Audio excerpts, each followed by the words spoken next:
কল্পনা করো তুমি মাত্র 14 বছর বয়সে যখন বেশিরভাগ কিশোর কিশোরী ফোনে গেম খেলছে বা বন্ধুদের সাথে আড্ডা দিচ্ছে, তুমি আইপিএল এর মতো বিশ্বের সবচেয়ে বড় ক্রিকেট মঞ্চে প্রথম বলেই ছক্কা হাঁকাচ্ছ। অবিশ্বাস্য, তাই না? আজকের ভিডিওতে আমরা কথা বলবো এমন এক তরুণ ক্রিকেট প্রতিভার গল্প নিয়ে, যিনি মাত্র 14 বছর বয়সে ক্রিকেট বিশ্বকে তাক লাগিয়ে দিয়েছেন। তিনি আর কেউ নন, ভাইভাব সূর্যবংশী। এই ভিডিওতে আমরা জানবো তার জীবনের গল্প, তার উত্থান, চ্যালেঞ্জ এবং কিভাবে তিনি এত কম বয়সে এত বড় মঞ্চে পৌঁছে গেলেন। তাই চা কফি নিয়ে এখনই বসে পড়ো। ভাইভাব সূর্যবংশী, যিনি বর্তমান ক্রিকেট জগতের সবচেয়ে আলোচিত নাম, তিনি কেবল একজন ক্রিকেটার নন, তিনি একটা প্রেরণা।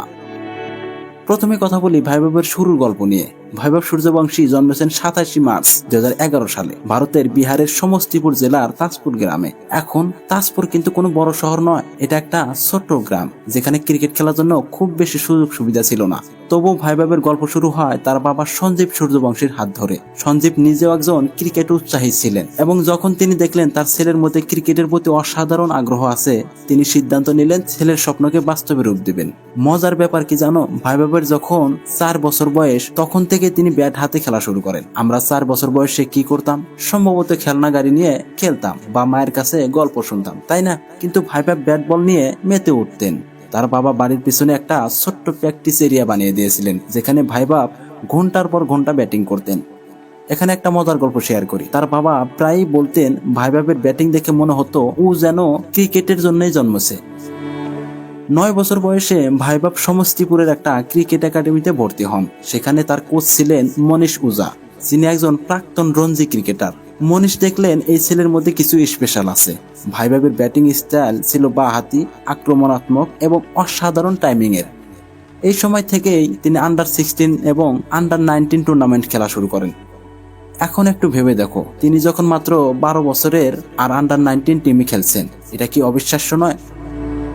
এখন ভাইভাবের এই শুরুর গল্পটা যদি তোমাকে মুগ্ধ করে থাকে, তাহলে অপেক্ষা করো, কারণ এর পরের অংশটা আরো রোমাঞ্চকর। চলো দেখি কিভাবে ভাইভাব বিহারের ছোট্ট গ্রাম থেকে রঞ্জি ট্রফির মঞ্চে পৌঁছে গেলেন। 2023 সালে ভাইভাব যখন ভিনু মানকত ট্রফিতে বিহারের হয়ে খেলেন, তখন তিনি সবাইকে চমকে দেন। 5টি ম্যাচে তিনি প্রায় 400 রান করেন, যেখানে তার ব্যাটিং গড় ছিল অসাধারণ। এই পারফরম্যান্সের জন্য তিনি বিহারের রঞ্জি ট্রফি টিমের সুযোগ পান এবং এখানেই ঘটে ইতিহাস। 2024 সালের জানুয়ারিতে মাত্র 12 বছর 284 দিন বয়সে ভাইভাব মুম্বাইয়ের বিরুদ্ধে রঞ্জি ট্রফিতে অভিষেক করেন। এটা তাকে ভারতের দ্বিতীয় সর্বকনিষ্ঠ রঞ্জি ক্রিকেটার বানিয়ে দেয়। এখন একটু থামো। 12 বছর বয়সে আমরা ক্লাসে পড়াশোনা করতাম, ব্যস্ত থাকতাম, আর ভাইভাব মুম্বাইয়ের মতো শক্তিশালী টিমের বিরুদ্ধে ফার্স্ট ক্লাস ক্রিকেট খেলছেন। এটা কি সিনেমার গল্প মনে হচ্ছে না? কিন্তু এখানে শেষ নয়। সেই বছরই তিনি বিজয় হাজারে ট্রফিতে লিস্টে ক্রিকেটে অভিষেক করেন এবং এটি তাকে ভারতের সর্বকনিষ্ঠ লিস্টে ক্রিকেটার করে তোলে। তবে সবকিছু এত সহজ ছিল না। রঞ্জি ট্রফিতে তার শুরুটা খুব একটা ভালো ছিল না। তিনি বড় রান করতে পারেননি এবং অনেকে বলতে শুরু করেছিলেন ওর বয়স কম, ও এখনো প্রস্তুত নন। কিন্তু ভাইভাব এই সমালোচনাকে পাশে সরিয়ে রাখতেন। আমার মতে এটাই তার সবচেয়ে বড় গুণ, চাপের মুখে নিজেকে সামলানো নেওয়ার ক্ষমতা। তুমি যদি কখনো নিজেকে ব্যর্থতার মুখোমুখি হয়ে থাকো, তাহলে ভাইভাবের এই গুণটা থেকে অনেক কিছু শিখতে পারো। তো রঞ্জি ট্রফির পর ভাইভাবের গল্প আরো উত্তেজনাপূর্ণ হয়ে ওঠে। এবার চলো দেখি কিভাবে তিনি আন্তর্জাতিক মঞ্চে নিজের নাম লিখিয়েছেন। 2024 সালে ভাইভাব ভারতের আন্ডার 19 সুযোগ পান এবং এখান থেকে তিনি সত্যিকারের অর্থে বিশ্বকে দেখিয়ে দেন তার প্রতিভা। অস্ট্রেলিয়ার আন্ডার 19 টিমের বিরুদ্ধে একটা যুব টেস্ট ম্যাচে তিনি মাত্র 58 বলে সেঞ্চুরি করেন। এটা ছিল ভারতের আন্ডার 19 ইতিহাসে সবচেয়ে দ্রুততম সেঞ্চুরি। শুধু তাই নয়, এটি যুব আন্তর্জাতিক ক্রিকেটে দ্বিতীয় দ্রুততম সেঞ্চুরিও ছিল। এই ইনিংসের কথা বলতে গেলে আমার গায়ে কাঁটা দিয়ে ওঠে। ভেবে দেখো, 13 বছর বয়সে তুমি অস্ট্রেলিয়ার মতো শক্তিশালী টিমের বিরুদ্ধে এমন আক্রমণাত্মক ব্যাটিং করছো। এই সেঞ্চুরি তাকে রাতারাতি তারকা বানিয়ে দেয়। এরপর 2024 সালের এসিসি আন্ডার 19 এশিয়া কাপে তিনি আরো দুটি দুর্দান্ত ইনিংস খেলেন। 46 বলে 76 রান ইউএই এর বিরুদ্ধে এবং 36 বলে 67 রান শ্রীলঙ্কার বিরুদ্ধে।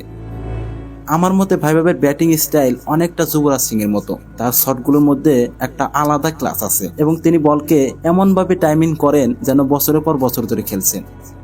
তুমি কি মনে করো? নিচে কমেন্ট করে জানাও, ভাইভাবের ব্যাটিং তোমাকে কার মতো মনে হয়?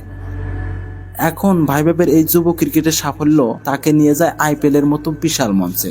চলো দেখি কিভাবে তিনি আইপিএল এর সর্বকনিষ্ঠ ক্রিকেটার হয়ে ইতিহাস গড়লেন। 2024 সালের নভেম্বরে আইপিএল 2025-এর নিলামে রাজস্থান রয়্যালস ভাইভাবকে 1.1 কোটি রুপি দিয়ে কিনে নেয়। এটি তাকে আইপিএল ইতিহাসের সর্বকনিষ্ঠ ক্রিকেটার করে তোলে মাত্র 13 বছর বয়সে। এখন এটা শুনে হয়তো মনে হতে পারে এত কম বয়সে বড় দায়িত্ব, কিন্তু ভাইভাব দেখিয়ে দিয়েছেন বয়স কোনো বাধা নয়।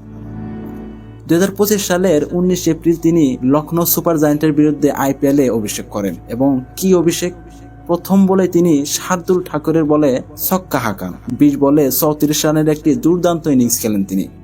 এরপর রয়্যাল চ্যালেঞ্জার্স বেঙ্গালুরুর বিরুদ্ধে 16 রান করেন, যেখানে তিনি ভুবনেশ্বর কুমারের বলে আরেকটি ছক্কা মারেন। এই পারফরম্যান্সের জন্য গুগলের সিইও সুন্দর পিচাই থেকে শুরু করে ক্রিকেট কিংবদন্তি বীরেন্দ্র সেহবাগ সবাই তার প্রশংসা করছেন। তবে সেহবাগ একটি সতর্ক বার্তাও দিয়েছেন। তিনি বলছেন ভাইভাবকে এখন থেকে নিজেকে নিয়ন্ত্রণ করতে হবে, কারণ সেহবাগ বলেছেন ভাইভাব এখন থেকে নিজেকে নিয়ন্ত্রণ করতে হবে। শুধু একটা ছক্কা মেরে বা কোটিপতি হয়ে সন্তুষ্ট হলে হয়তো আমরা তাকে পরের মৌসুমে দেখতে পাবো না। আমার মতে এটা খুবই গুরুত্বপূর্ণ পরামর্শ, কারণ ক্রিকেটের ধারাবাহিকতা খুবই জরুরি।